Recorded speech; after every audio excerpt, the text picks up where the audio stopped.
Okay, another week gone by. Just wanted to do an audio check. It looks good on my end. Just want to make sure it's good on your end, folks. Make sure it's coming out loud and clear. What a week it's been. Okay. First of all, Monday last. What a disaster that was. Went to the, as you know, some people know, I was at the Pierre Poilievre rally in Fredericton, New Brunswick, and nothing worked. I had a new phone, and come to find out there's no jack for a microphone, which is kind of odd. All my other phones have always had a mic jack. This one doesn't. Also, I couldn't connect. And I couldn't figure out why. The software was trying to connect to my old phone. That was weird. So, okay. I fooled with that for about an hour. I was there 2 hours early. So I fooled with that for about an hour. And no way I could connect, right? Tried everything. So, gave up on that. And then, so I figured, okay, I'll record it. So I recorded it. And then when I got back, I tried to upload it. I had a wireless mouse. I dropped it about 3 inches onto the desk, and it wouldn't work. And it ended up hitting the door about a foot up from the floor in a bunch of pieces. So I had to get another mouse and keyboard. So that was a cheaper model, and it's where it belongs, is in the dump. So anyways, it was chaos. Now, speaking of Pierre, look at the rallies. Look at the numbers, folks. Look at Penticton yesterday. And then, we had Fredericton. There was Oshawa, massive numbers in Oshawa. Penticton, they were lined up all out through the parking lot, and basically a tailgate party out there, pretty much. Yeah, and now he's off to Edmonton tomorrow. And there's no way. Kearney's not even doing them. He's, what's he doing? He's just making announcements. All he does is wait till Pierre's made his announcements, and then he'll go and announce the same thing, right? Because he doesn't have a plan. He's a liar, and he's not going to follow through with any of these things. He's just, they didn't count on this. They didn't count on this. They figured they had this in the bag, and that's not going to work. So, anyways, looking forward to the next couple of weeks. The polls are changing, and we don't believe the polls anyways, because the polls are screwed up just like in the US. It's exactly how it's playing out. Like, come on. Each country changed the leader, kicked their leader to the curb, brought in new people like Harris and Carney. So, and the polls were rigged, and the polls are rigged here. So, wow, we're going to, I think we're pulling this one off. It's too big to rig. The numbers are growing and growing. It's just too big to rig.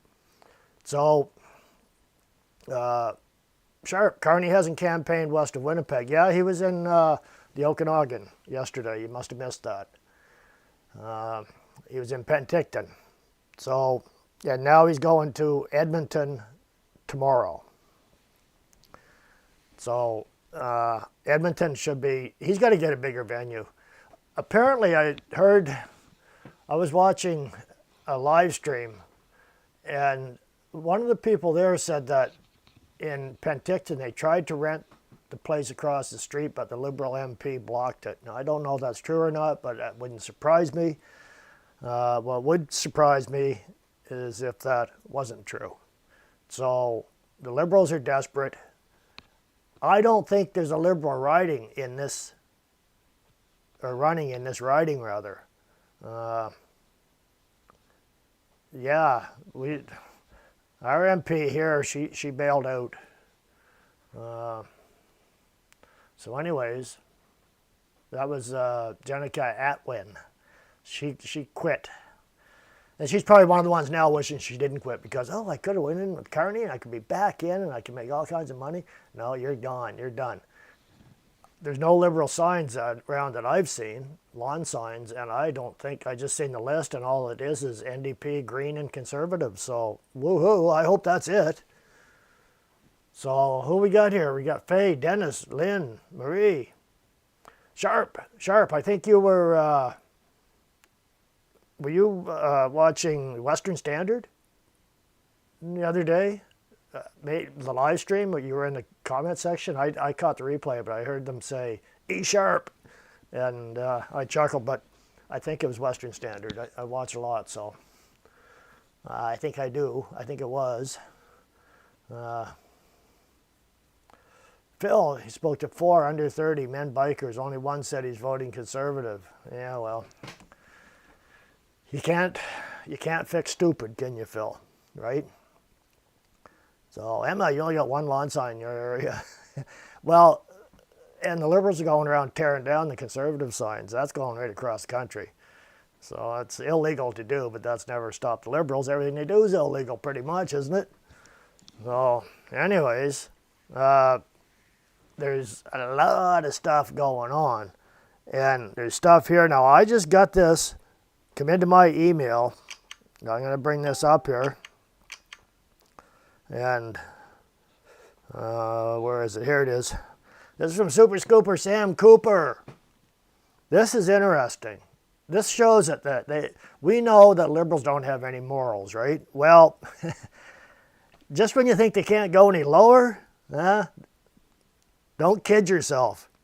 Retired Toronto police executive who joined the Chinese international school flagged in Canada's election interference. A retired Toronto police executive who joined the Chinese international school flagged in Canada's election interference inquiry replaces Paul Chang as a Liberal candidate. So they took out one communist and they put in a bigger communist. And they think they're going to get away with it. And they just might. Markham, retired Toronto Police Deputy Chief Peter Yuen, who joined the board last year of a Chinese international school in Markham, flagged in testimony on foreign interference in a neighboring riding in 2019, has been named the new Liberal candidate in Markham, Unionville. He replaces Paul Chang, who resigned last week amid an RCMP review into controversial remarks suggesting a Conservative opponent could be handed to Chinese officials for a bounty. Wow, it doesn't get any crazier. Well, wait, it does. The appointment places Yuen, now a central figure in Prime Minister Mark Carney's campaign, at the centre of a riding already under scrutiny in Canada's evolving foreign interference investigation. Paul Chang, a former Markham police officer who unseated longtime Conservative Representative Bob Sarahoya to win Markham, Unionville for Team Trudeau in 2021, stepped down as a Liberal candidate after the RCMP confirmed it was reviewing remarks he made to Chinese language media in January 2025. During that event, Chang reportedly suggested that Conservative candidate Joe Tay, a Canadian citizen wanted under Hong Kong's national security law, could be taken to the Chinese consulate in Toronto to claim a bounty. In choosing another Chinese-Canadian police veteran, the Liberals appear poised to reassure diaspora voters rattled by Chang's exit. Yuen, who immigrated from Hong Kong in 1975 and rose to lead Toronto Police's community outreach and diversity programs before retiring in 2022, brings deep ties to both the Hong Kong diaspora and the mainland Chinese community in Markham, connections that may stir further controversy. Videos and a report posted on the Toronto Chinese Consulate's website show that in 2018, Peter Yuen attended a gala hosted by the Confederation of Toronto Chinese Canadian Organizations, an association with direct ties to the Chinese consulate in Beijing's United Front Work Department. During the event, which featured remarks from China's Toronto Consul General to Yuen and other Canadian politicians, Yuen stood beside a prominent Markham community leader known for attending high-level United Front meetings in Beijing with President Xi Jinping and sang the patriotic song, My Chinese Heart. In August 2024, Peter Yuen joined the board of NOIC Academy in Markham an educational institution that came under scrutiny during Ottawa's foreign interference inquiry. CBC News and the Globe and Mail reported in April 2024 that testimony at the Hogue Commission tasked with investigating foreign interference in Canada's 2019 federal election revealed that CSIS had flagged irregularities involving NOIC Academy students in the neighboring Don Valley North riding. According to the Globe, allegations tied to NOIC appeared in a declassified summary of CSIS intelligence released during the inquiry. Intelligence reported after the election indicated that veiled threats were issued by the People's Republic of China consulate to the Chinese international students. The summary stated, the intelligence further suggested that their student visas would be in jeopardy and that there could be consequences for their families back in the PRC if they did not vote for a particular Don Valley North candidate. Don Valley North, the riding that neighbors Markham Unionville, is where Joe Tay is running for Pierre Poilievre's Conservative Party in this election. NOIC announced Yuan's appointment in an August 2024 statement, writing, the former deputy chief for the Toronto Police Service joined the management team of NOIC Academy officially just last week. The school added before Peter joined, NOIC's advisory committee was composed of literati, that's educators, but this time a general was ushered in. The academy, which educates international students from China, further highlighted Yuan's leadership background. Deputy Yuan was in charge of Community Safety Command, which provides proactive and reactive public safety services and programs in partnership with diverse communities and key stakeholders. Joe Tay, a former Hong Kong broadcaster whose independent reporting from Canada drew retaliation from Beijing, issued a statement last week rejecting Paul Chang's apology for the bounty remarks. Calling them the tradecraft of the Chinese Communist Party, he added, they are not just aimed at me, they are intended to send a chilling signal to the entire community to force compliance with Beijing's political goals. His concerns were echoed by dozens of NGOs and human rights organizations, which condemned Chang's comments as an endorsement of transnational repression. Even after Chang's resignation, Prime Minister Mark Carney faced renewed scrutiny for expressing confidence in him just hours before the RCMP announced its investigation. Carney characterized the controversy as a teachable moment, a stance that drew sharp criticism. The Durham Regional Police Association, listen up to this one, which represents officers at one of the 3 Ontario forces where Chang served, issued a statement condemning Carney's actions. We are disappointed in the clear lack of integrity and leadership displayed by Mark Carney to stand by this candidate rather than act after such egregious actions, the association wrote, adding that Chang's conduct would be held to a higher standard for an active officer in Ontario. The group also rejected Carney's defense of Chang's law enforcement background. They weren't happy about that. The fact that Mr. Carney used Chang's policing career as a shield for his actions undermines the great work our heroes in uniform do in their communities each and every day. Chang's resignation and Yuan's sudden elevation now place the spotlight squarely on Markham Unionville, setting the stage for one of the most closely watched races in the coming election. Can you say Chinese interference? And the Liberal Party is full of it. The police aren't happy. That'll be hitting the news somehow. Hopefully Pierre will be on that and get that out there too. So, some things haven't been addressed so far in this election campaign. So I'm going to get into that in a very short bit here. But look at the, right now there's so much going on worldwide with finances. I'm going to go to this article here. This is from Brit Gillette, and it's Brit's Substack.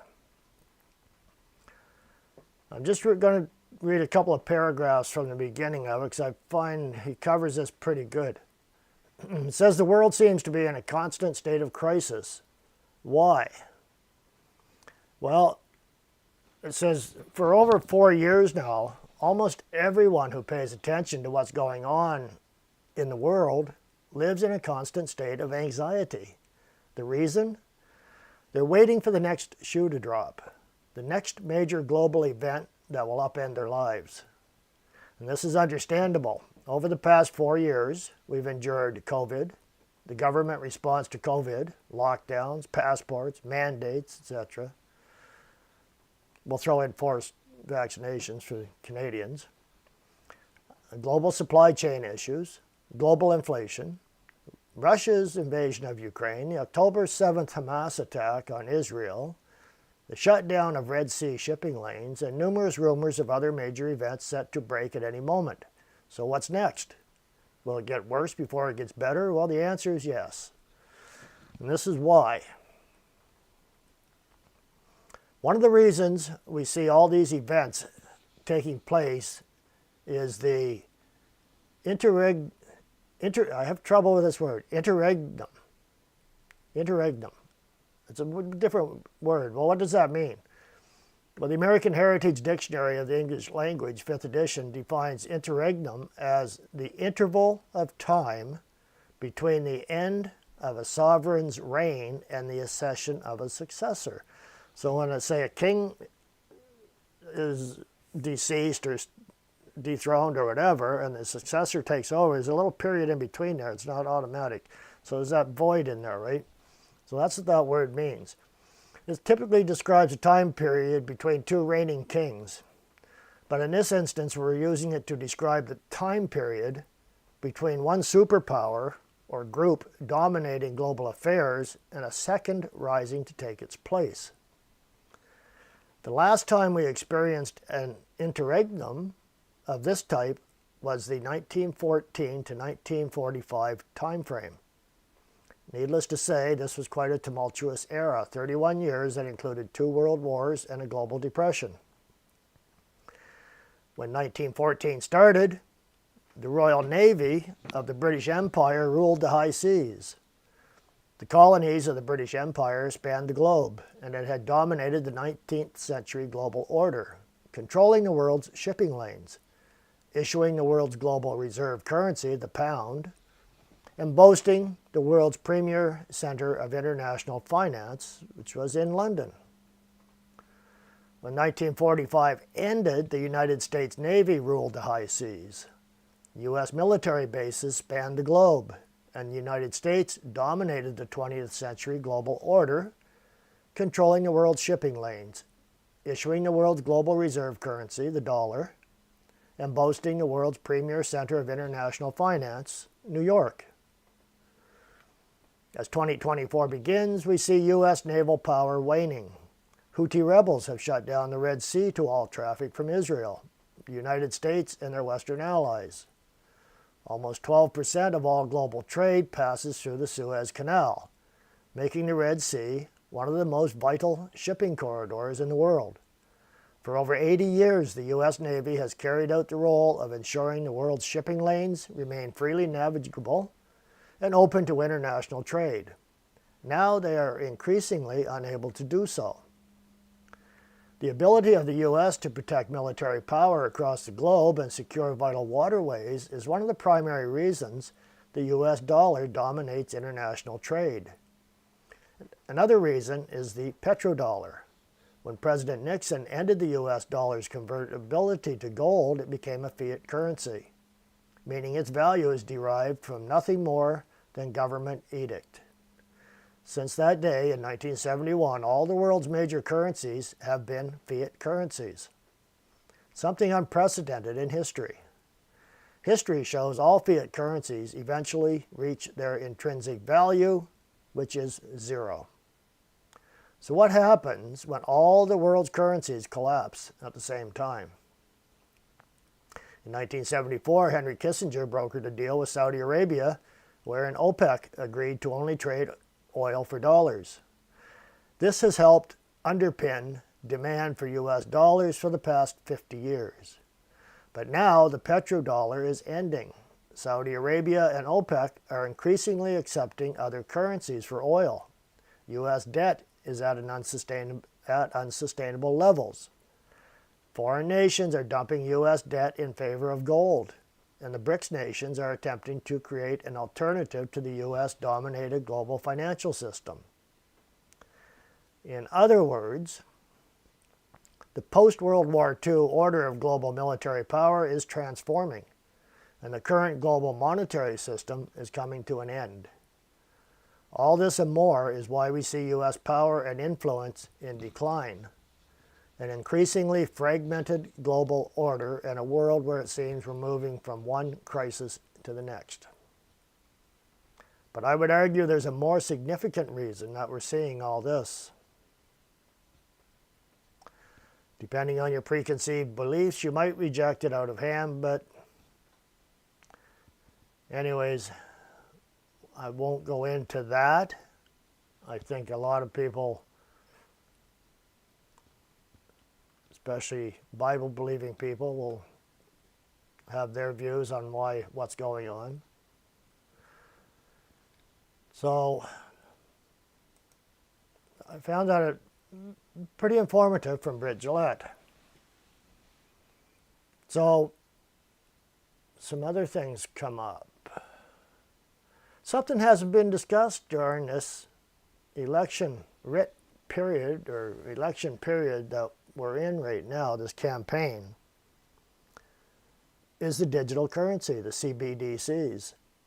And I think we're all tuned in to CBDCs and the dangers that they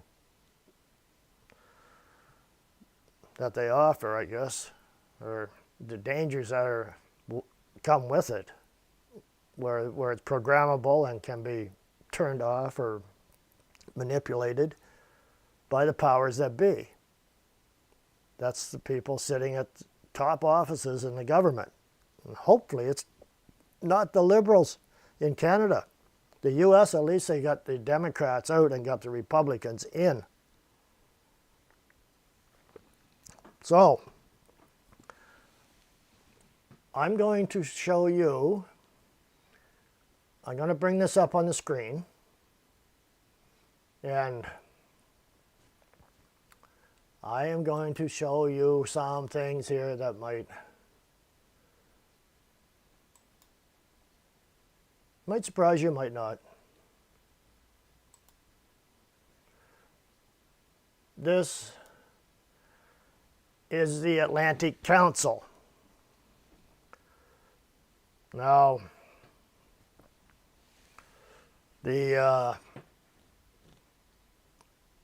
going to go through here the countries. This is all about the CBDCs, the Central Bank Digital Currency Tracker, right? So if you want to track any of the countries and there's central bank digital currencies, this is the site to go to. You can just look up the Atlantic Council if you want to stay tuned into it for any reason. So,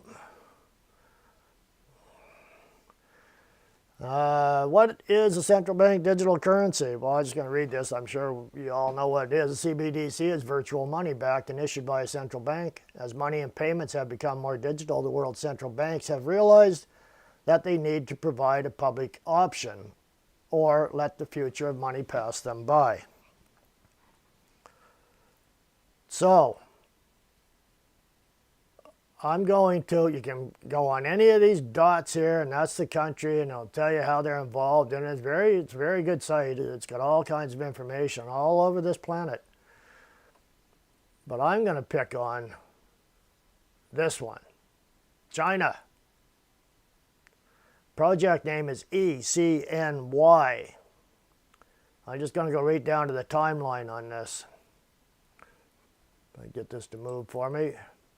In 2017, as part of a wider push to develop its high-tech sectors, China launched a project called Digital Currency Electronic Payments, later labeled as ECNY. This thing's jumping around on me. But don't fool yourself. Well, you're going to hear Carney talking about the renminbi, right? So he brings that up a lot, renminbi. Well, what the renminbi is, I think it's listed as RMB. It's down here farther, and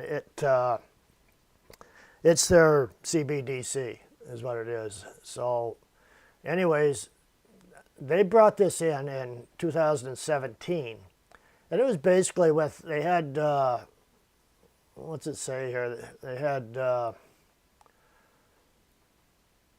Olympics. And they wanted to use it for the Olympics. And a lot of countries and whatever, financial institutions or whatever, signed on with that. And of course, we know how China uses their people, how they restrict them and monitor them and control them and shut down and control their digital currency, their CBDCs. So they had, in December 2023, Singapore and China agreed to pilot cross-border digital RMB, the renminbi, for travelers from both their countries to use the digital renminbi for tourism spending.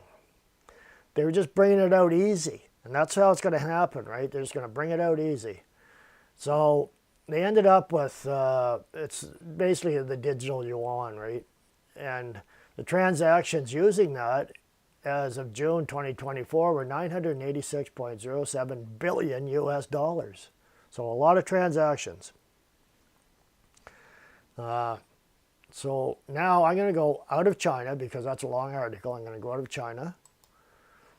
And I'm going to click on Canada. It says Bank of Canada does not currently have plans to issue a central bank digital currency, but has been conducting research and development work since 2017. Well, we know what scumbag was in 2017.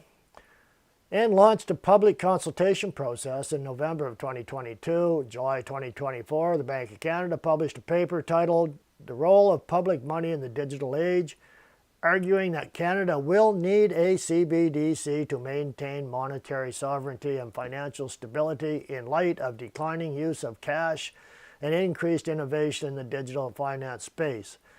There's a declining use of cash because nobody has any. The government has taken it all. And that will bring about the UBI, Universal Basic Income, right? As soon as they can get that good old CBDC through. Canada has been researching the currency, digital currency, since 2017, December 2020. Timothy Lane, Bank of Canada Deputy Governor in charge of financial technology, stated that COVID-19 may expedite Canada's need for a central bank digital currency. Well, how coincidental. As recently as late May 2021, Lane said that any digital currency the Bank of Canada may offer would be more environmentally friendly. It's going to save the planet too. More friendly than Bitcoin. He shared that the central bank has been studying environmental impacts as part of research on a potential CBDC. They don't have immediate plans, they said. Well, not in the open anyways, right? I can guarantee you the plans, or they wouldn't be on here with this whole big article. So the Bank of Canada found that its credibility among Canadians will help instill trust in the CBDC. Well, anybody voting Liberal is stupid enough to go along with the CBDC, aren't they? November 2023, the Bank of Canada released findings from a public consultation conduct with the market research firm Forum Research. This is just like the polls, isn't it? Gee, everybody loves the Liberals. Everybody's going to love CBDCs. Don't fall for it. Cross-border projects. They have Bank of Canada has significant footprint in cross-border testing of wholesale CBDCs. Launched a Project Jasper, which concluded with 4 phases that included cross-border testing with the Bank of England and the Monetary Authority of Singapore, which is China. The Bank of Canada is also part of the Bank of International Settlements Group of 7, which includes Bank of England, Bank of Japan, European Central Bank, the Sveriges Riksbank. I think that's probably, it's in the Netherlands or somewhere. I think it is the Netherlands maybe. And the Swiss National Bank, of course. Collaborating on their work on retail CBDCs. And the sources are from the Bank of Canada, so it's a good source. As per Bank of Canada's 2020 paper, the primary motivations for issuing a CBDC would be a sufficiently cashless economy which could make the use of Canadian dollar in its physical form limited, and the possibility of the Canadian dollar facing competition from an alternative digital currency. Okay, so that's not good. But well, what the hell are the Americans doing? What are they doing? What's going on down in the USA? In the good old USA. The United States, in January 2025, the Trump administration signed an executive order on strengthening American leadership in digital financial technology. This order directed all agencies to halt any ongoing work on the digital dollar or CBDC, making the U.S. the only country to have officially banned a CBDC. Go Trump! The New York Federal Reserve remains involved in the project Agora, which aims explore how tokenization can enhance wholesale cross-border payments. The U.S. is categorized as other, given the ban on retail CBDC. The Federal Reserve has stated that Project Agora is not a wholesale CBDC project. However, other central banks involved in Agora are not as definitive about this statement. Biden administration, former Treasury Secretary Janet Yellen, and Federal Reserve Chairman Jerome Powell, two poison people, affirmed the United States' interest in a digital dollar. See, they affirmed it. Oh yeah, Americans are all for it, yeah. Well, you're gone and no. I think the digital dollar, could result in faster, safer, and cheaper payments, which I think are important goals. During testimony before the Senate Banking Committee, Powell confirmed, "We are looking carefully, very carefully, at the question of whether we should use the digital dollar." Well, Trump settled that for them. He said, no, we're not going down that road. Nope, no way. So that's the U.S., and it's the only country that has said, no, we don't want any part of that. So, Phil, Canada gold standard, please. I wish. That's something that Pierre should be looking into. So, okay. That being said, I'm just going to get out of there right now and go back to where I was. And what's going on with Carney and Pierre? Well, now, what's going on? I'm going to start with Carney. I hate even saying that name. The man is abhorrible. He's poison. He's disgusting. He's a fraud. Canada's new PM, Mark Carney, pro-CBDC. No surprise there, is there? Anti-decentralization. Mark Carney is Canada's new Prime Minister, but he's not elected, folks, right? But he thinks he is. And recent polls have his Liberal Party up against the Conservative Party in a flipping of fortunes. Ever since Justin Trudeau stepped down, he has called for an April 28th election to try to cement his rule. Despite the overwhelming popularity, or unpopularity rather, of central bank digital currencies among Canadians and the Bank of Canada even restraining the digital Canadian dollar from launching, it's instructive to read into Mark Carney's experience as the head of two central banks and his perspectives on it in his book Views. For example, he is quoted as saying, and this is from Forbes, is where I'm getting this information from, "The most likely future of money is a central bank stablecoin known as the central bank digital currency, or CBDC," Carney wrote. CBDCs and stablecoins versus cryptocurrencies as a frontier for money. In his book, as you might expect from a central banker, Carney expounds at length about how he doesn't believe that cryptocurrencies are the future. He thinks that in a democracy, it's impossible to have monies that stem from private allocations. He also has a traditional aversion to private currencies, the sort of wildcat banking orthodox economists argue required central banking to step in the first place. Of course, he also believes that cryptocurrencies enable crime of all kinds, because he can't control it, is what he doesn't like. There's not a lot of crime going on, I don't think, in the cryptos. There might be a little bit. There's crime going on with cash. But Carney wants the CBDC so he can control it. We live in the economic world central bankers created. Some of the irony of central banking, of central banker taking so many roles in inequality and environmental impact, is that they are very much part of the problem. This is very much a Ministry of Peace issue. Research shows that monetary policy after the Great Recession helped deepen economic inequality, especially unconventional monetary policy.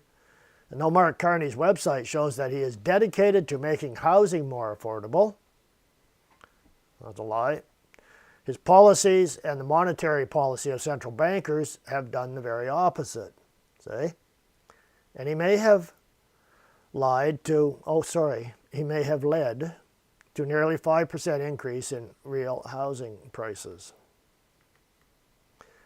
Bitcoin emerged in response to the mess central bankers created. Mark Carney applauded Occupy Wall Street, though he consistently bristles at the mentions of his private sector links, such as his background as a banker with Goldman Sachs during the lead up to the great financial crisis, or his recent association with Brookfield Asset Management.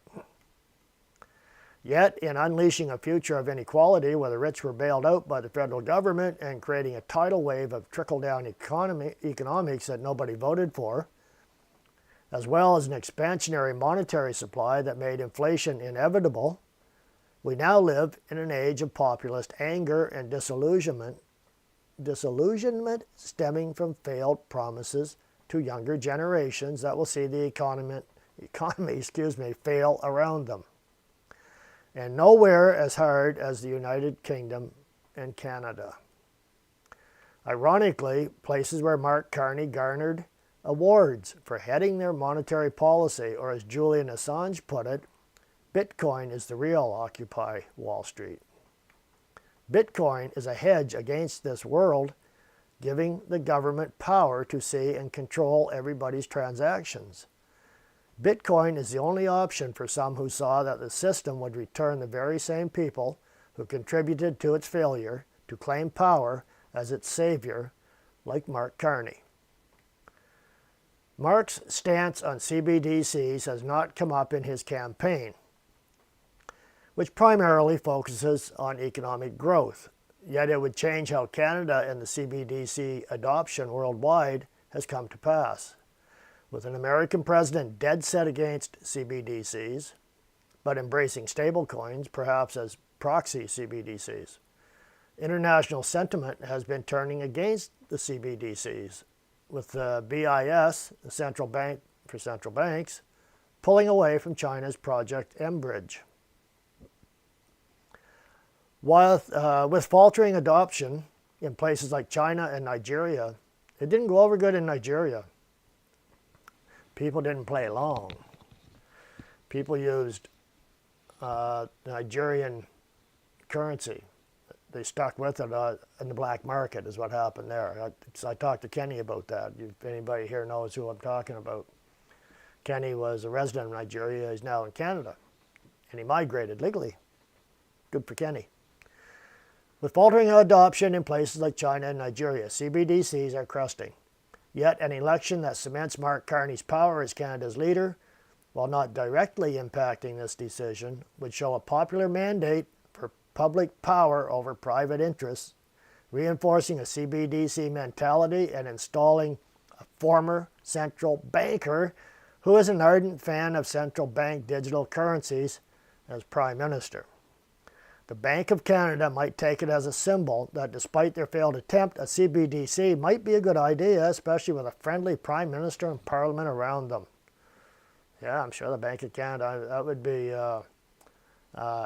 Tiff Macklin. Tiff Macklin. You know what Tiff's name is? His real name is Tiffany. Who would name their boy Tiffany? It's always puzzled me.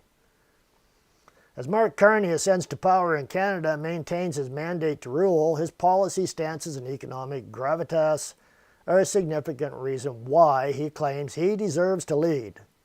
Yet, in peeling some of the layers behind both, it's clear that there's more than meets the eye, a question that should inspire more investigations and reflection. So, folks, if you know people that are pledging to vote Liberal, please explain to them about Carney's view, his intentions with CBDCs, and how he's going to get rid of cash, and how he's going to control the currency. Just like when he told Trudeau to freeze the accounts of the protesters. Don't think he wouldn't do that to anybody that spoke out against him when he brought in the CBDCs, right? It's not a tool, it's a weapon. So this has to be stopped. And all these idiots that want to vote for him, because they think he's smart, he's a banker, he's a crook, and he's a fraud, he's a WEF plant, and he's going to see the end of this country if he gets in.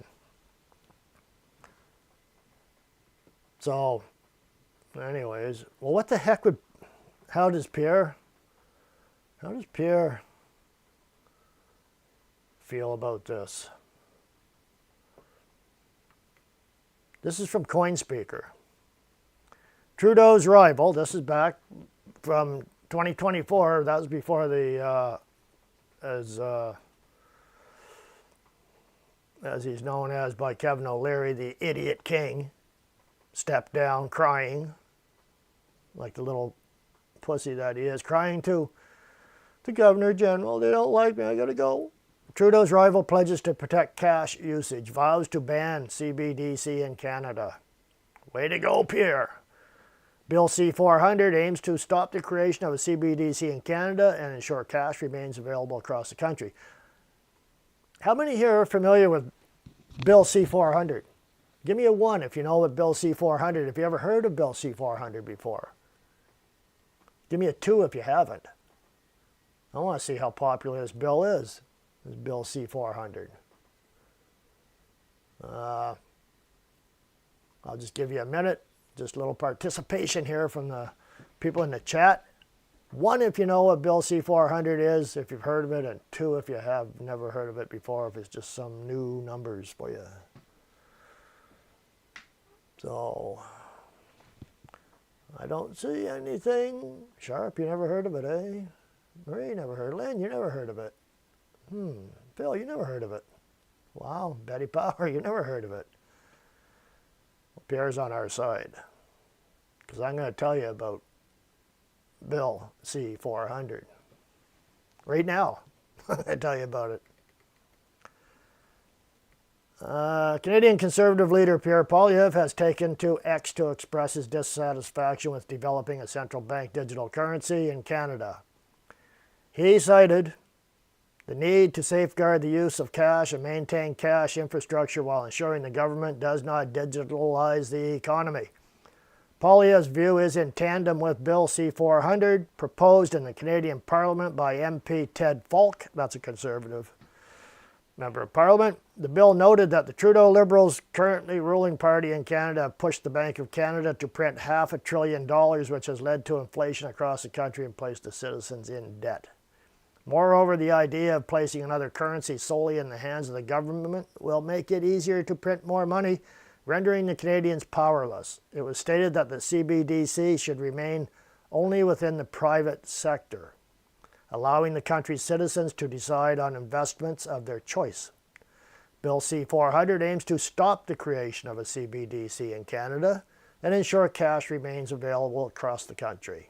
The bill suggests changing the Currency Act and the Bank of Canada Act to remove the government's power. Remember, not too long ago, Pierre said that he wanted to do an audit of the Bank of Canada. Well, maybe this is why. The bill stated, and whereas Conservatives believe that any digital currency should remain exclusively with the private sector so Canadians can make their own investment choices free from government intervention. We, the undersigned, call on the NDP Liberals to support common sense Conservative Bill C-400 to ban the Bank of Canada from creating a central bank digital currency and ensure legal tender cash continues to be available across Canada. It's unclear when Bill C-400 will be passed. It'll be passed if the Conservatives win, I'll guarantee you that. That depends on the political situation, what the public thinks, and the results of debates and reviews in Parliament, which can take a few months to a year. A few lauded the Poilievre view. Steve Saretsky, an investor with over 55,000 followers on X, commented, "Say no to CBDC." Another comment by the Pleb Reporter, a YouTuber and brand ambassador of Beaver Bitcoin with over 79,000 followers, stated that cash is king and at the same time freedom. Canada's exploration of CBDC. Canada, like many other countries, have been studying and working on the need for digital currency as it ponders following the global trend of CBDC and advancement in the financial system. The country's central bank has also been researching where CBDC could function. Research conducted by the Canadian Central Bank, released last November, revealed that citizens prefer holding cash backed by their central bank and want to maintain access to banknotes. The bank also noted that citizens expressed their right to privacy, which they feel the digital dollar could compromise. It was also revealed that concerns were raised about the accessibility of digital dollars and the possibility that it would not add to financial stability risk. So, kudos for Bill C-400. And I know I heard Pierre say that, vocally speak out against the CBDCs, and he said no, that's a hard no for Canada, no CBDCs. So that means Canada and United States would agree on no central bank digital currencies. If Carney gets in, even with a minority government, and Singh gets a few seats, 2 or 3, he won't be there anyways, but you know what I'm saying, right? And a couple of Greens, just enough.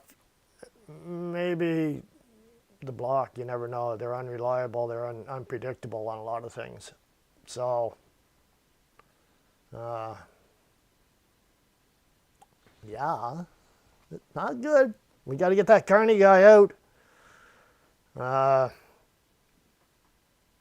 Plumber's crack. Going to try to keep my firearms as long as possible, but I feel some Australia coming this way. Hope you got lots of lead, because they're going to be tracking that too, right? And that's even without CBDCs. As a matter of fact, I bet if the CBDCs come in, you won't be able to use it for that, right? So, just saying, things will change real fast. And it's scary how fast things will change. You got the same members of Parliament in there. Even the ones that quit come running back. It's like, oh, Trudeau's gone, let's get back. We can pick up where we left off. He shuffled a couple of them around, but it don't matter. He might shuffle them back too, right? So we're in a very bad spot. And the Trump bashing here, Pierre's backed off on it a bit. I notice what he's saying now is we want to be able to stand on on our own without relying on the United States. Well, that's a fair statement. He's not saying that bad old mean orange man. No, he's not saying that. he's saying, yeah, we should have our military built up. That's what Trump wants, and that's what we want. Get our, like we mentioned here before, get some gold. We got gold mines. Let's dig it up and let's melt it down and put it into bricks and throw it in the vault instead of selling it off. Trudeau, it's actually, come to find out, I was blaming Trudeau for selling off our gold. It wasn't Trudeau. I'm not sorry I blamed him, but it wasn't Trudeau. It was Mark Carney when he was governor of Bank of Canada that sold off all our gold. He was looking way ahead, wasn't he? Let's get rid of the gold. We can fool them. We'll bring in, we'll bring in CBDCs. We're going to have to bring them in then, you see. It's all been part of the plan from quite a ways back. Remember, like Bitcoin, that came out, what, 90s? Early 90s maybe? I'm not sure exactly when Bitcoin came on the scene. I'm pretty sure it was early 90s. Maybe, I don't know. But in the 90s anyways. The CBDC issue is coming up with these WEF and stuff, right? We don't know what they talk about. They could have been planning this for a couple of decades now. So it's just tossing it out there. I actually sent an email out to Pierre. I don't know if he even gets a chance to, even know his staffers, to look at the emails. Bring up the CBDCs, what Carney's going to do. Send an email to your Conservative members of Parliament. I don't have a Conservative member of Parliament. I don't have a member of Parliament because she resigned. So I don't even have a member of Parliament to send a letter to. Send one out, an email to your members of Parliament and tell them, no CBDCs. Bring that up. Tell Pierre to bring that up, whether it's at the debate or before. Let's him challenge Carney on his CBDC, on his stance on CBDCs. That could just be enough to sink the guy if people realize what the hell he's up to. So when people think, this might not be a good idea, having the government tell me if I can buy something or not, and if they can just, you know, a lot of these people, they giggle and chuckle and laugh at, oh, they froze those bank accounts, those stupid protesters. Yeah, well, what about if it's your bank account now? What if it's yours and they freeze it? You're not going to be so chuckling and laughing and thinking it's so funny. Maybe just get those emails out and let them know. Let your members of Parliament know that it's on your mind and you're concerned about it. So I think we better get on top of that and maybe just keep pushing it. Not just one email, follow up every other day so they see it. Just put in the title, no CBDCs, something like that, right? And that'll catch their eye. So we can maybe help kind of jog their memory, like bring this up. Let the people know what Carney's up to. Right? Because, look, there's so many issues that they're dealing with right now, the Conservatives, that this one might be on the back burner for now. Maybe they forgot about it because of Bill C-400. So now I'm going to go to the chat and see what's going on, folks. So how's everybody doing? I hope those little tidbits of information, you got something out of it. Spartacle. If the problem continues, they will not hesitate to deploy low-yield nuclear strikes. This solution for the states, I don't know. Okay, so you're on to something that was talked about before. I don't know. See if I come back.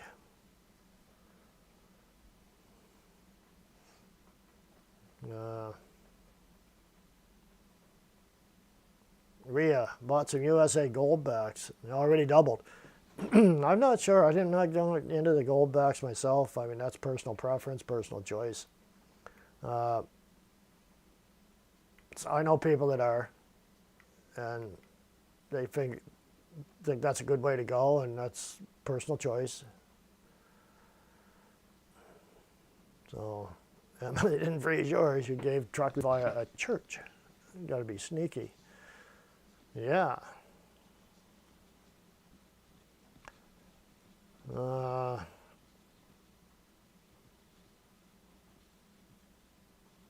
Let's see. What else we got here? What's going on? Carney and Trump have ties. Unfortunately, Brookfield bailed Kushner's family business out for the tune of $1.2 billion. Yeah, Carney wasn't. He wasn't with Brookfield at the time, but that's. I heard he's got an apartment in Trump Tower in New York, which wouldn't surprise me. I would imagine it'd be the classiest place, and that's where he'd want to be, right? Why would he settle for anything less? So,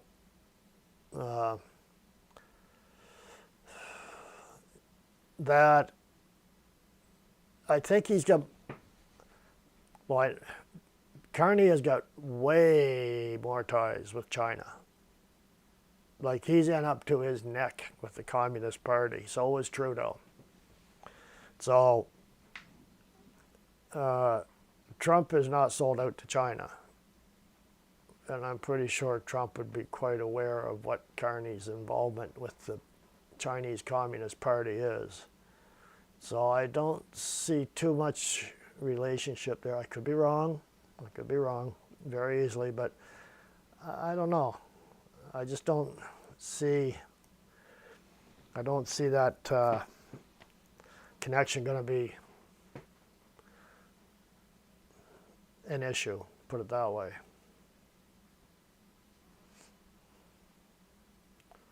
So,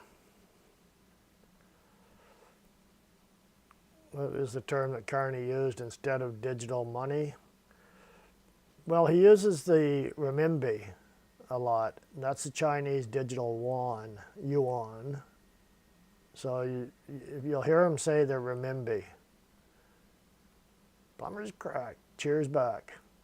You hear him talk about the renminbi. He keeps mentioning that now and then. That's the Chinese Communist digital currency.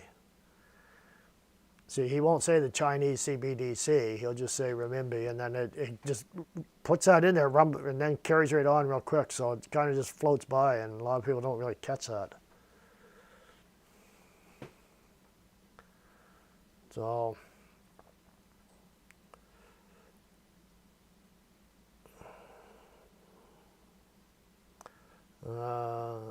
E Sharp, that's why Carney hasn't said anything about the Chinese tariffs. Exactly.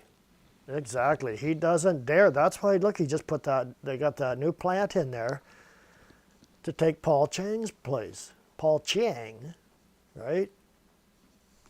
The commie cop. And I wonder if Paul Chang was hanging around the Chinese police stations there in Toronto. I bet he might have been, eh?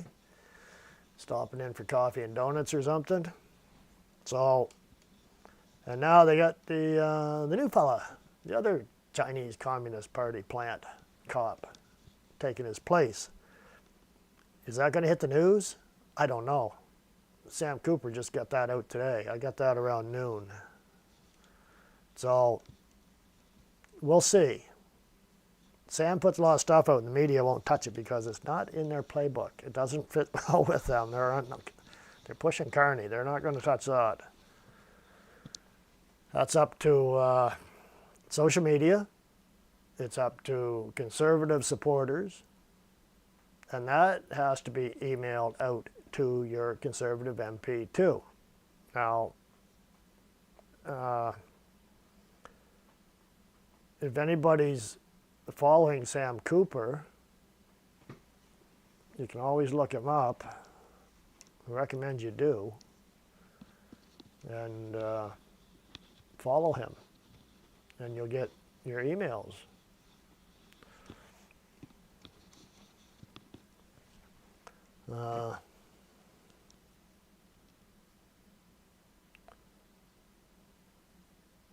Scott Moe yelled at Carney for not dealing with China. Well, yeah, you bet. Marie, how do you write that? Just R, M as in Marie, and B as in Bob. That's the digital ID, I guess, for it. If you look up RMB China, and then that will give you the correct spelling for the renminbi. There it is. Emma's got it. Renminbi.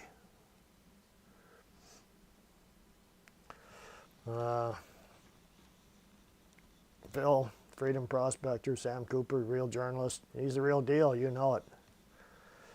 He's a national treasure, and he's very underrated. He worked for Globe and Mail and Vancouver's Sun, I believe.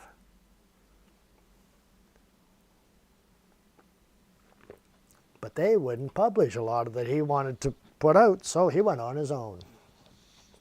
And he needs to be supported too. Rhea, yes, Saskatchewan, carbon-free and no tariffs, yeah. So, spectacle, an illusion so large, so vast, it will escape perception, and those who see it will be thought insane. Okay, I'm not sure what you're talking about there, but because I know there you had a little bit of a conversation before and I didn't catch it. Yeah, we have to stay on top of everything right now. Everything is so important. This election is the most important election in the Canadian history. And it is probably the most corrupt election in Canadian history. Just like the U.S. election was, the first Trump election, 2016. I followed that really close too. I remember that's when I belonged to a church that I got away from. These people were nuts. But I told them Trump was going to win the election. And they laughed at me, and I said, he's going to win it with a majority. Well, they pulled the elders and everything else. Tell them. I said, Trump's going to win the election. And they looked at me, and I said, with a majority. And they all laughed. They weren't laughing after the election, no. And he's the only president to win 3 times. Freedom prospector, Doge on steroids in Canada. Well, Pierre wants to get in there and take care of business to cut out on the waste and corruption. Liberals are scared to death. There's so many committees that got shut down that are going to start up again if the Conservatives get in there with a majority and they start going through the books. The only thing that's going to be missing is criminal charges. How many billion was it that McKenna, oopsie, I don't know where it is, I can't find it. Was it 80 billion or something like that? I know it was a lot of money. I'm losing track of these Liberals because the numbers are so big. Yeah, I don't know. It's infrastructure projects, but oh, by the way, I got to quit. I got family business to attend to, right? Like they all do. I got to quit. It's family business. Family business sounds like the mafia, doesn't it? Yeah, they got some family business to attend to here.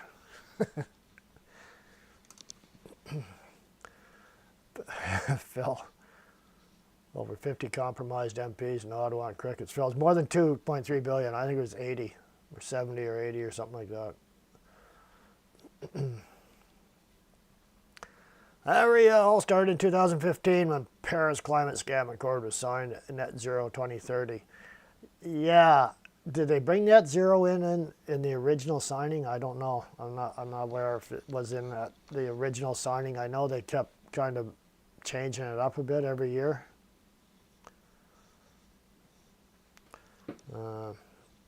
Now,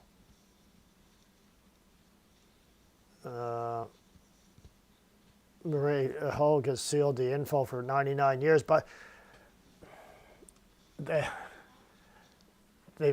yeah, I'm not sure how that's going to work because when Pierre becomes prime minister, I got to start talking that way, not if, when.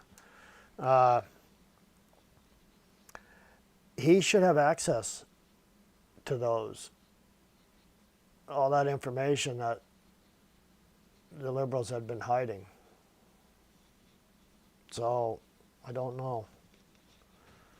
We'll see. We'll see after the 28th of April is coming up. It's going to get a lot dirtier, folks, in the next couple of weeks. 17th and 18th, I think it is, of this month are the two debates.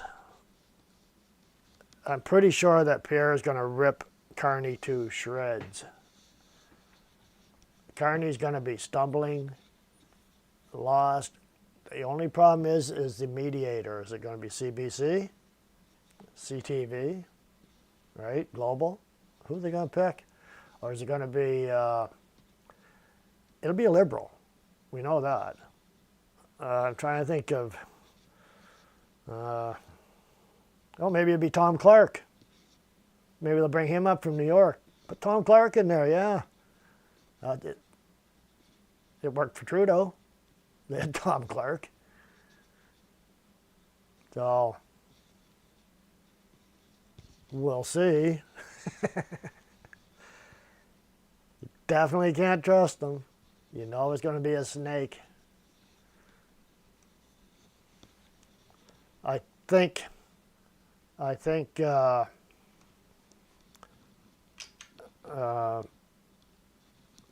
block there, Blanchette, I think he's going to be ripping Carney apart in French.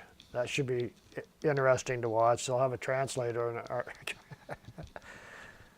Blanchette will take care of him on the French one. So will Pierre. He'll have two ganged up on him right there, and probably in the English one too. So, Singh, well, he's just pardon my language, just a turd in a punch bowl is all he's going to be. So, he's gone. I don't think he's even going to get his seat. So, Marie, 18th is Good Friday. Oh, okay. Well, maybe it's not the 18th then. Maybe it's 16th and 17th. I'm not sure. I think it's that week, though. Freedom Prospector. Pierre sure has a big mess to fix. I have faith in him and us hardworking Canadians. Yeah, and I'll tell you, when you go online, social media, I never used to go and click on Global News Report or definitely not CBC because you can't comment on there. They're scared. They're scared to death to let anybody have a say on their social media account. But CTV, Global, any of them, they got it open up to comments. And I'm going to say 98% are against Carney. I'm going to say it's about 2%. And you know what? Global, CTV, that's usually what the Liberals watch. There's hardly any of them commenting. So that's another poll right there when I see that. So FCBC, yeah, I could care less about CBC. I want them gone. But that was another lie by Carney. Pierre's going to kill the CBC and Radio Canada. And Pierre said all along, no, Radio Canada's separate. I don't care about Radio Canada. That's in Quebec. They can have it. Just the CBC itself. So everything Carney says, not everything he says. I'm going to change that, correct myself. I will say every time he's in front of the camera, there's at least one lie comes out of him. And sometimes they might slip by without people really catching them, but they get caught afterwards. So pretty much every time he gets his mouth in gear, there's a lie.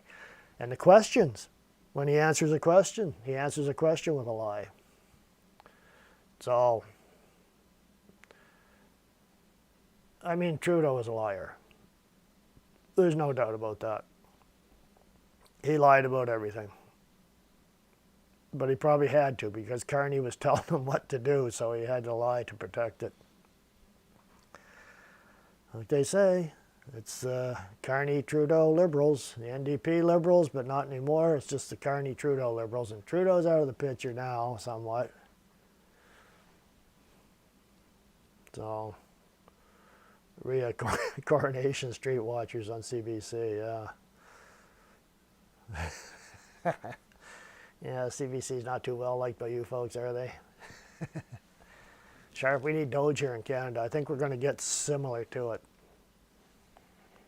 Jimmy Dollywall. I keep telling people, Jimmy Dollywall. They look at me, who are you talking about? Jimmy Dollywall. You know, the guy with the turban, that NDP guy.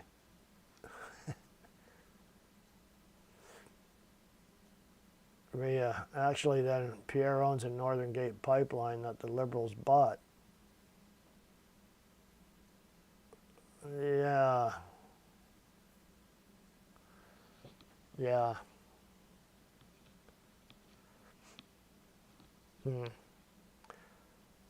Fade keeps stealing policy off of Pierre. I know he's got no shame, eh? No, he's just totally shameless.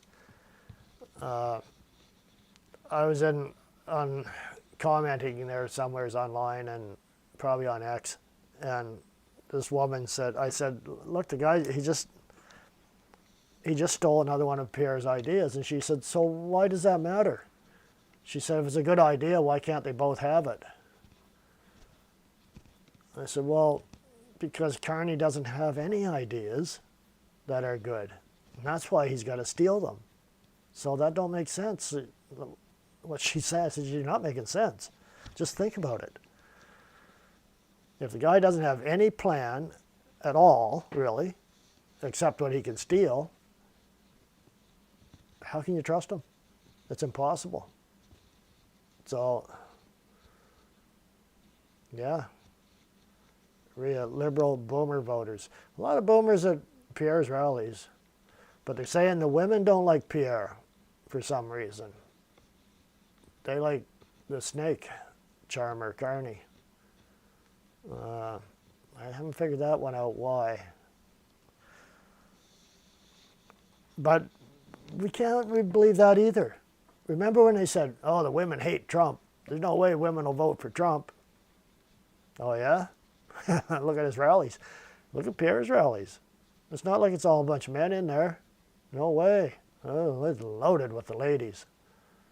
So, it's equal or whatever. I don't try to distinguish or count, but I know one thing. It's not like it's a bunch of old guys in there now. So,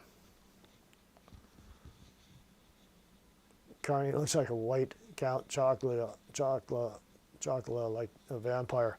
Well, he sure looks, his poses are just like Montgomery Burns on The Simpsons, you know. His head is slouched over, his neck's sticking out, and he's got his neck stretched out, and he holds his hands with his fingers together just like Montgomery Burns. Maybe the Simpsons were ahead of their time again. You know, the only thing he doesn't have is a nuclear reactor. So, Healing Sun, I'm a female senior and voting for Pierre. And Marie, I'm a boomer too. I like Pierre.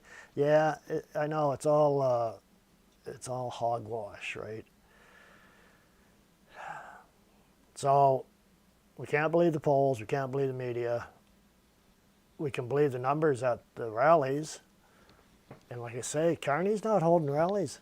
I think he stopped because it was an embarrassment. He can't be seen with small turnouts. So if you're only going to get small turnouts, then don't do the rallies. No, just do your announcements. Go get those people off the bus, put those shiny red hard hats on them and their nice new high-vis vests and new work boots and work clothes, and get them to stand behind you and fool the people into thinking that they're the workers and they're all supporting you 100%, right? And we're all looking at them. The first thing I seen was pretty shiny red hard hats. The high-vis vest, there's not a fingerprint or a grease smear or nothing on them. The equipment in behind them looked like it just come off the showroom floor. That was the operating engineers, the crane operators. I've worked with lots of them, a good bunch, and they didn't look like crane operators. I think also the number of them standing there, what's a bus hold, 60? I think a bus holds around 60 people. That's pretty much how many were there, something like that. Not even, because they didn't have the staff in there with them, right? The support staff. So probably 40, and that's about what was standing there with all the new gear on. So they think we're stupid, folks. They think we're stupid. We're not. I seen a video, somebody posted a video of, look at the people going into Kearney's rally. And it was a 3-second loop over and over and over again. We're not stupid. We know what you did. You can see it's looped. So, Rhea, that's the big thing. Get out and vote. If you can, take somebody with you. Preferably a conservative, of course.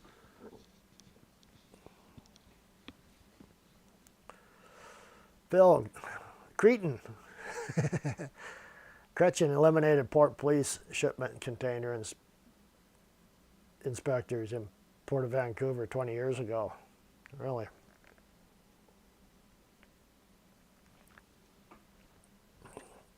Sharp, Kearney can always bus his crowd in, paid, of course.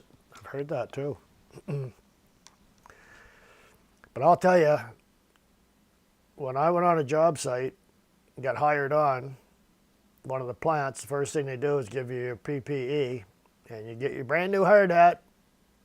It's in the bag. You take it out of the plastic bag and adjust the headband and plop it on, and they'll give you a sticker to put on it or two, and they take you out to orientation in the plant, and all the people working there, the trades, are going, oh, new hires are in, new hires are in. You can see the new shiny hard hats and the new vests, and that's exactly what was standing behind Kearney. So, or the mirrors, yeah, that's another one they caught on to, right? Let's just put a bunch of mirrors up. Appears in Edmonton tomorrow. Yes. He's got to get a bigger venue. They're way too small. He needs, is it Rogers Place? They still call it that in Edmonton? I don't know. I don't know if he can fill that, of course, but I mean, he needs something. He needs, there's a convention center there or something. I forget. I spent a lot of time in Edmonton, but anyways, I'm sure there's a huge convention center there, because that's what they need. And get everybody in, because there's poor people out in Penticton. They drove for, some of them 2.5 hours, one guy was saying. So, and they're there, they couldn't get in. So he's got to get a bigger venue. So, that's the only way we can show these numbers. Maybe you should have it at a stadium, yeah. So we'll see. I'll be on there watching. I hope he comes back here again. I don't know if he'll make it here. It'll probably be Moncton or St. John. He'll hit a different city. So, Healing Sun, yeah, I've seen that in Penticton. The Libs refused to rent a large arena to PP. Yeah. Oh yeah, they're doing everything they can. They're freaking out. And they're thinking, keep those poles, keep those lines going with those poles. Poles are starting to change a bit, but it don't matter. We ignore the poles. I was on one channel. I don't put down channels. I don't do that. I was on one channel, and I told them, I said, this is exactly like the U.S. election. And the host, it was a live stream, and he said, he read it, he said, and people that say this just like the U.S. election, well, that's not right. No, it's got nothing like that at all. It has nothing to do with it. The polls, Pierre's behind, the conservatives are behind, and this guy is supposedly a conservative, or leans that way, claims to. And I just replied back, I said, you're off base on this one, man. You're off base. I mean, when they change the leaders out, put a new leader in to run for the election, when the polls are rigged, when they start stealing the opposition's plans, the lies, look at the lies Harris told, look at the lies Carney is telling. So, Marie, afraid to vote in advance, don't trust they'll keep the ballots. I don't know, I voted a few days ago. Phil Brian Lilly also showing integrity at the polls, yeah. Freedom, did you work in Edmonton? I lived in Canmore, Alberta from 01 to 014. I want to move back.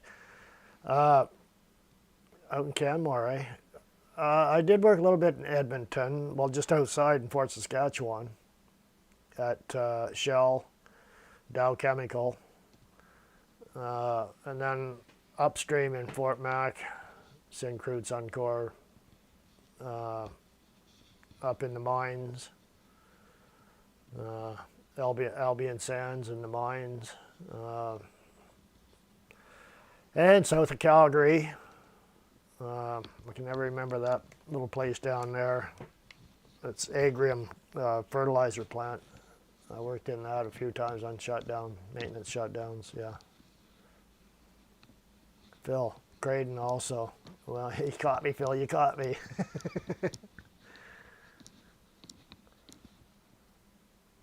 Lawrence, when's the federal election? Nothing heard. It's 28th of April. Healing Sun, trust your own eyes, people. When you see the numbers at Pierre's rallies, yeah. MSM is squirming, yeah, especially CBC. I think Rosie's got her panties in a knot now because she's got Carney upset and she can't push for Pierre, so I don't think she knows what to do now.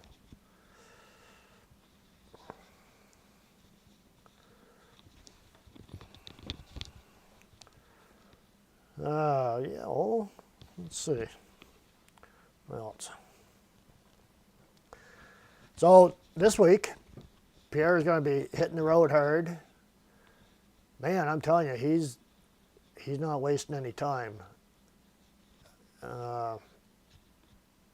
Carney's got his wife. He's dragging her along with him now too, I heard. So she can go out first and announce them. Kind of like Pierre's doing, right? Not only is he copying his plans, he's copying his wife. How pathetic can you be? So the only difference is, I'm not picking on personal appearances here for anything, but Pierre's wife is a lot better looking than Carney's wife. And a lot more personable. And she's not a child molester either. So there's a few differences. You got a nice, good-looking young couple, and then you got the creeps. The creeps. I can't imagine people voting for the creeps. Canada's first creep family. Look at Trudeau. His wife didn't hang around. She mooched her as much as she could, put up with him as long as she could, and then she bailed out. She knows a lot. She knows a lot. She should be brought in for questioning. Really put the fear into her and see what she's got to say.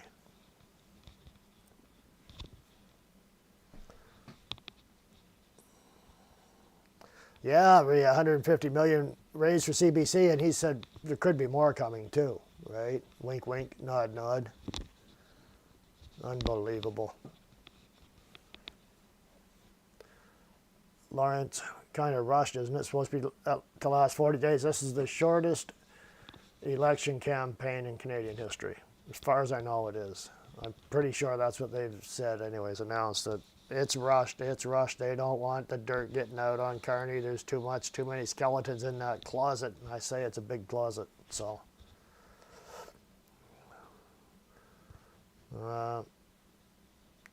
I laughed at, on Rebel News. I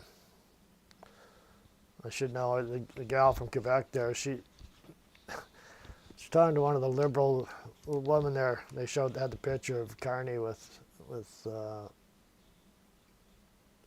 his wife, and there's another dude, I forget who that was, and Ghislaine Maxwell. She said, "That's not even him. That's fake. That's just, they're fake, and that's disgusting." And she stormed away, and yeah.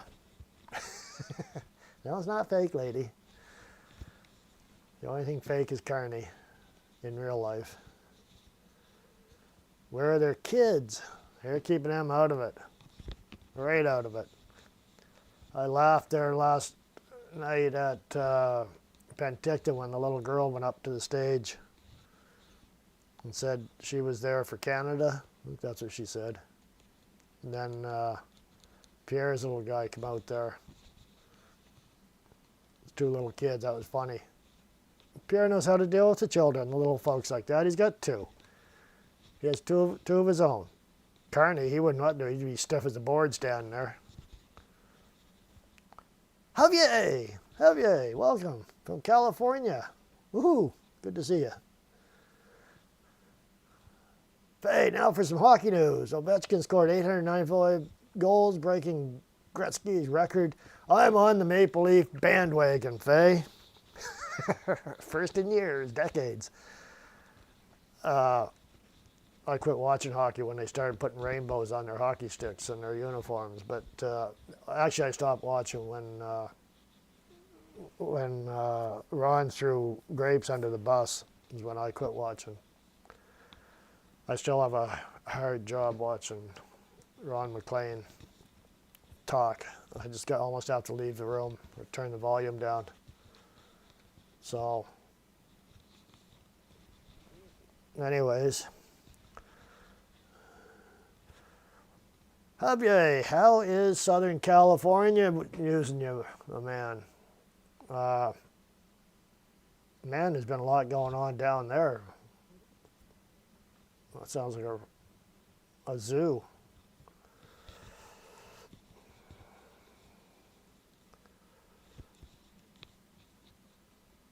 Sharp, even Carney didn't deny meeting Ghislaine Maxwell. No, that's right. Yeah.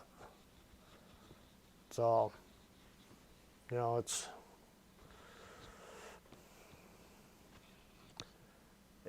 a nasty bunch. Hey, that incident at the East Block. No information on what happened there, eh, with that lockdown. I've been in YouTube jail for a long time. I couldn't get the YouTube update, so I was locked out indefinitely until recently. Wow.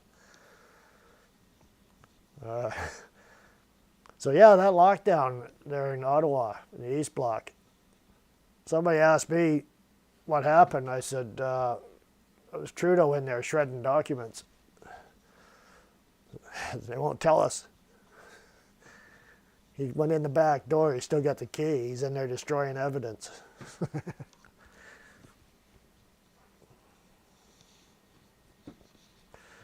Gavin's still in power, so California is still a poop hole politically. Yeah, no kidding, eh? I mean, wow. As far as I made it was Monterey Bay. That's as far south as I got, and I ran out of time and had to turn around and come back to Vancouver. But it sure was nice going down that west coast, Oregon, Washington State. It was good just to get out of that place. But the Oregon coast was nice, and then Northern California and Monterey. I knew I was in the right neck of the woods when I seen palm trees. Okay. Anyways, what we're going to do is keep an eye on things this week. And don't forget, get a hold of your MP. Send a message out there about these CBDCs that you want that addressed in this election campaign so we can wake up these stupid liberals. And they'll know that, hey, what's that all about? See, that's something that should be brought up. And you know, and if you know any liberals, tell them, say, listen, have you heard anything about Carney and the CBDCs and the digital currency and how they can control it and turn it off if you say something they don't like, or you buy something they don't like, or you buy too much of something that they don't like. They can control maybe how much gas you can buy, how much beef you can buy, how much meat you can buy, actually. Run that by your liberals that you know of, and they'll say, oh, you're crazy. Well, maybe give them a website that I showed you about Carney and how conservatives want to shut that down so we can have cash. Tell them you won't have any cash anymore. You're going to have it, all you're going to be, and if there's a power outage, you're not going to be able to do anything because your digital currency ain't worth a damn. If the power's out, how are you going to access it? So let them know that. There's a lot of information that they don't have. So that's up to us to try to spread that message. I thought that was pretty important, those CBDCs, and well, it is. So folks, thank you very much for joining in. It's been a blast. It's great seeing you all on here. Some old faces back too. That's great, wonderful, and some new faces. New names, rather. So until next week, never take the path of least resistance. God bless, and we got this. Don't believe any of this crap that they're telling us. We got it. Support Pierre, show up for the rallies, all the good stuff. Bye for now. God bless.